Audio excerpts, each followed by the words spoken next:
All right. So today is Wednesday, and you for today, all you gotta do sit and listen to me talk for a little bit. I'll try to keep it short, but what I'm gonna do is just go over. Normally, I have a notes form, and I make you guys type a bunch of notes, but I'm not doing that to you today. You guys have had enough you've had to write down, and I'm not gonna create another Google Doc and something else for you to type in. You just gotta listen to me today. I'm going to talk to you, and you're just going to take mental notes and listen to me. All right. So, look, what we've done on Monday, we did the chapter preview, and you're going to a lot of this was covered in it. Yesterday, you guys watch that Ed puzzle. All right. No big deal. The guy from the Khan Academy talked about a lot of this stuff, but I just want to reiterate a couple things that are in here and give you my 2 cents on how important I think they are. All right. So this is going to talk about aggression of the big Axis powers. All right. So the three big Axis powers were Germany, Italy, and Japan. All right. So they're the three big aggressors. And we're going to look at the stuff that they did. We're also going to have one slide on Spain. Not a whole lot in Spain, but we'll talk about it. All right, so Germany. Let's just kind of do a little timeline progression on the stuff that Germany did. Again, a lot of this stuff we covered in the Hitler rise to power stuff.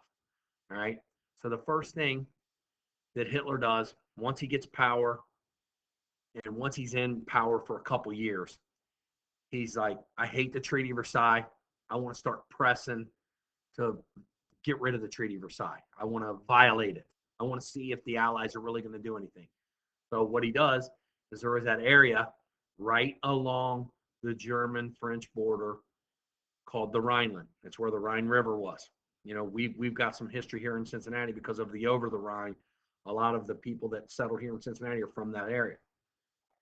So anyway, so in 1936, Hitler's not supposed to have more than 100,000 troops, and Rhineland is demilitarized. Well, what he does is he says, I don't care if it's demilitarized, and he marches, 10,000 troops into Rhineland, and they just kind of set up shop there. And the French and the British don't say a word. And part of the reason they don't say a word is because during the 1930s, like here in the United States, France and Great Britain are going through the Great Depression. People are out of work. People are starving. All the bad stuff that went on during the Depression is going on in those two countries. So they're way more worried about feeding people and trying to get everybody to work than they are what the German radical lunatic Hitler's doing over there. So they just let him get away with it. So as soon as he gets away with that, he knows that France and Great Britain are sissies and aren't going to do anything. So he just starts doing more. So then in 1937, really a lot of this happens in 1936, but in spills over into 1937, the Spanish Civil War is going on, right? And in Spain, you have a fascist guy, a guy like Adolf Hitler, not a, raving anti-Semite like Hitler, but a fascist, a guy that believes in fascism, named Francisco Franco, and he's a leader of the French military. And so he breaks away and tries to overthrow the Spanish government. Well, Hitler's trying to build as many alliances as he can. So Hitler goes with the German, new rebuilt army into Spain and starts trying out. So this is the dress rehearsal for Hitler in World War II when he tries out his new war tactic, the Blitzkrieg, and that's where you come in with airplanes and bomb stuff like crazy, and then you followed in with tanks. And so they basically went into the little Spanish town of Guernica and wiped it out, killed all kinds of innocent civilians, people that weren't fighting back. They just wiped them off the map.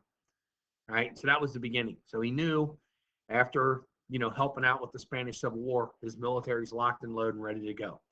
So now that he knows he's got this big, powerful military, now it's time to start forcing the issue. So this word Anschluss is going to come into play. I think you heard Anschluss in the Khan Academy video yesterday.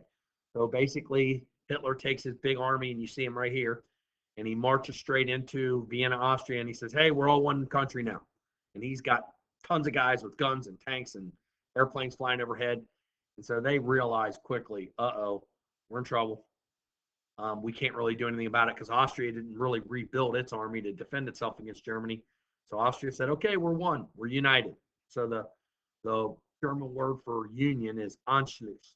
And that basically is Hitler trying to unite all the German-speaking people together under one rule. All right. Then in 1938, he goes into Sudetenland. And remember, we talked about this with the Munich conference. And this is when he says, I want Sudetenland. Hitler has the meeting with the British Prime Minister, Neville Chamberlain, and he kind of forces Neville Chamberlain's hand, and Neville Chamberlain basically gives him away part of Czechoslovakia, the Sudetenland, just gives it away. And it's not even his country to give away. All right. And then once that, that meeting happens, Hitler knows the Allies are sissies. The Allies aren't going to step in and do anything. So that's eventually going to lead him to, in 1939, invading Poland. And when he invades Poland, that's finally the last straw. So this act right here, the invasion of Poland, is the beginning of World War II in Europe. Now, it's kind of already began over in Asia, but this is the beginning of it in World War II. Now, in between here, something I don't have on here and I should, is in March of 1939, Hitler signs the non-aggression pact with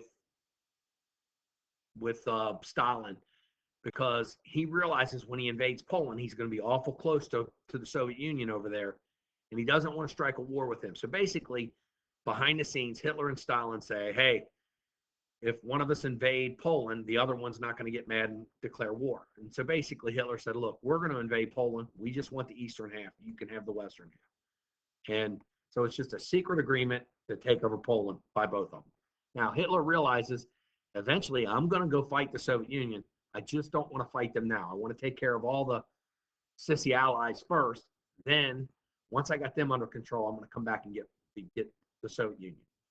All right, so that's Germany. Now, Italy, remember, Benito Mussolini, he came to power first. He was in power before Hitler, way before Hitler, like 6, 8, 10 years before.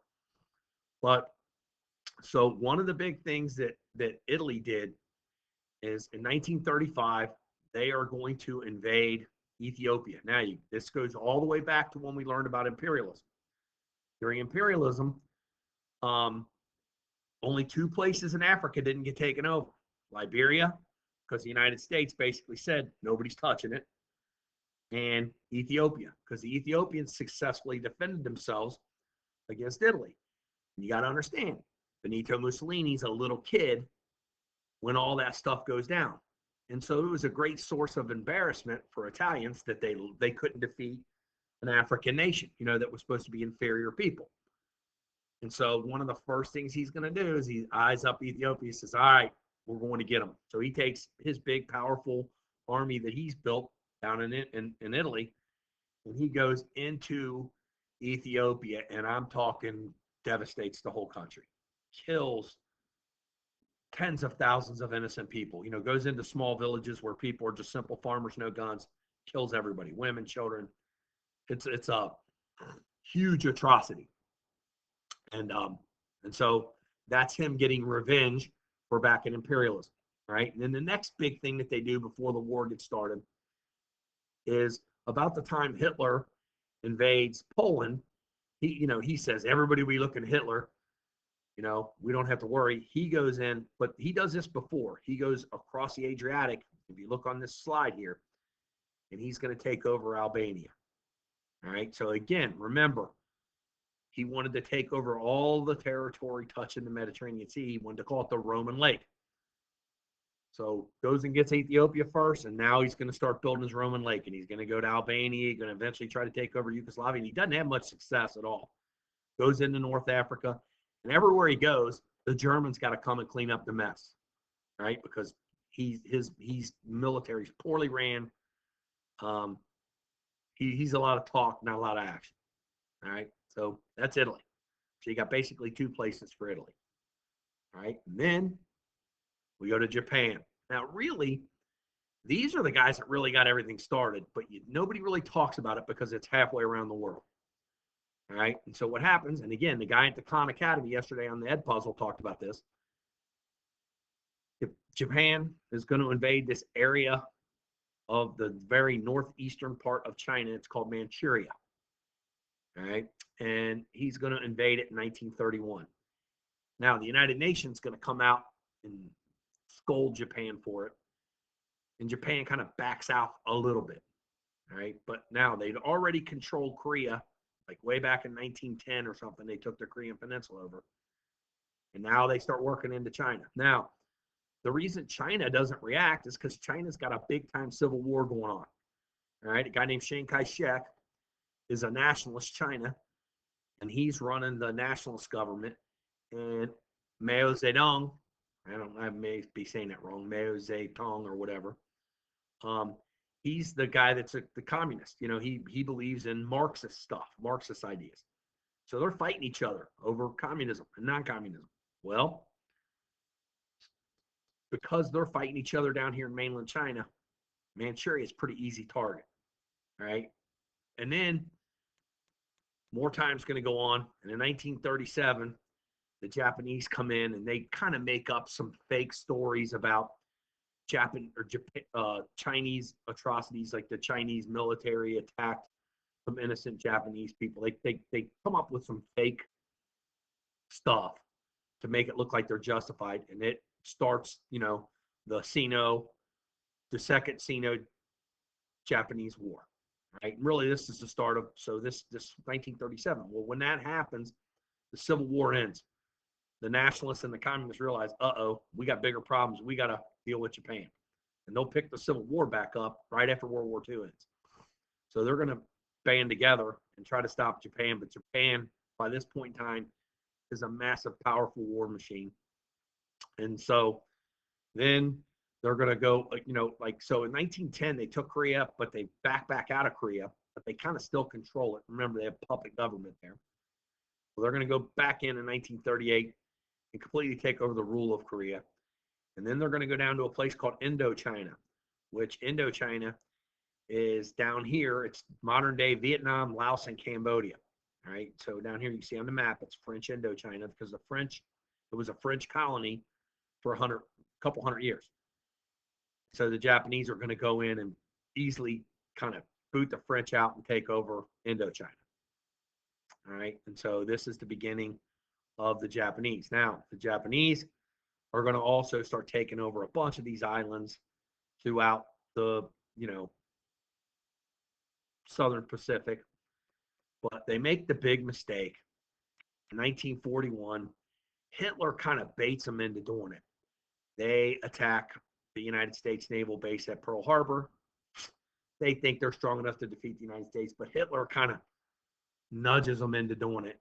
And they make the big mistake of bringing the United States into war because up to this point, we hadn't been involved, right? But Hitler knows that the United States is getting ready to start helping.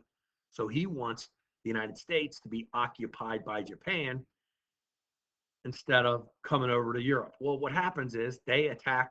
So the Japanese attack Pearl Harbor, bring us into the war. Well, the first thing we do is we send all our guys over to Europe. We don't mess with Japan at first. It takes us a while to come after them, right? The bulk of the early part of the war, we send, the way it kind of worked out is the Army and the Army Air Corps, which is now the Air Force, they went to Europe and fought against Hitler in Europe. And the Navy and the Marines, they went to the South Pacific and fought against the Japanese. All right. And that's kind of how it's going to go. All right. Now, Soviet Union, they end up being an ally country because Hitler's going to attack them. Right. But here, this is a political cartoon that depicts them, Hitler and Stalin, they hate each other, but it depicts them being buddies. They're in a three-legged race here. When they signed the non-aggression pact, in 1939, right before Hitler invaded Poland. So again, here we are in 1939. Stalin's going to sign the non-aggression pact with Hitler. And then once Hitler invades Poland, right, Stalin kind of in the dark of night, hidden because everybody's now looking at what Germany's doing. He kind of secretly goes in and invades Finland and takes Finland over. And then in 1940, he's going to roll in and he's going to take the Baltic states. Remember, those are Latvia, Lithuania, Estonia. We've done them on a map about 6 times. And he's going to take over Poland. All right. And, you know, the eastern half of Poland. All right. And so that's the beginning of Soviet aggression. All right. And then what's going to happen in the late 1940 or 41, when once, or 42, I think it was, once Hitler realizes, hey, I'm never going to be able to defeat, you know, at least invade Great Britain because they're too locked down over there. He says, it's time to go on and get the Soviet Union. So then he takes off and attacks the Soviet Union and really catches Stalin by surprise, because Stalin thinks that Hitler's going to, you know, live up to his word. Hey, we're not going to fight. Well, Hitler lives up to one word is. All right. So anyway, that's the Soviet Union's aggression. All right. And so we come back to Spain. Remember, this guy right here is Francisco Franco in 1936. A big civil war starts off between the nationalists and loyalists. Loyalists are people loyal to the king. The nationalists are people that want to set up a fascist government in Spain.